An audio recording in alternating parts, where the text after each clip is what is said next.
ఈ వీడియో కూడా నిన్నటిదేనండి. నిన్న బగారన్నం చేసి చికెన్ కర్రీ అయితే చేశాను కదా! ఈ 2 చేసినప్పుడు కొంచెం పెరుగు చట్నీ ఉంటే మంచిగా అనిపిస్తదండి నాకెందుకోను. ఇంక దానికోసమేననమాట. ఇంక టమాటా, ఎర్రగడ్డ, కొత్తిమీర, ఇంకా క్యారెట్ ఇవన్నీ కట్ చేసేసుకుంటున్నాను. పచ్చిమిర్చి కూడా వేస్తే బావుంటది. కాకపోతే నా దగ్గర పచ్చిమిర్చి లేదనమాట. పుదీనా కూడా లేదండి. కాకపోతే ఇంక చెయ్యాలి అని చెప్పి నిన్నైతే చేశాననమాట.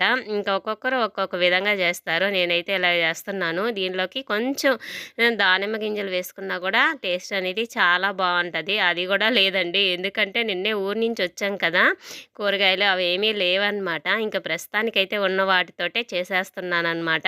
ఇంక ఇవన్నీ కలిపి పెట్టేస్తాను. ఆల్రెడీ నేను కూర అన్నం అన్నీ రెడీగా ఉన్నాయండి. ఇంక ఈ పెరుగు చట్నీ వేసేస్తే అయిపోయిద్ది అనమాట. ముందైతే అవి చేసి పెట్టుకుంటాను. ఇది ముందే చేసి పెట్టానంటే కొంచెం నీరు నీరుగా అనిపిస్తుంది నాకు ఎందుకో. అలా కాకుండా లాస్ట్లో అన్నీ అయిపోయిన తర్వాత ఇంక తింటాము అనే టైంకి ఈ పెరుగు చట్నీ కూడా చేసేసుకొని చక్కగా పెట్టుకొని తినేస్తానన్నమాట.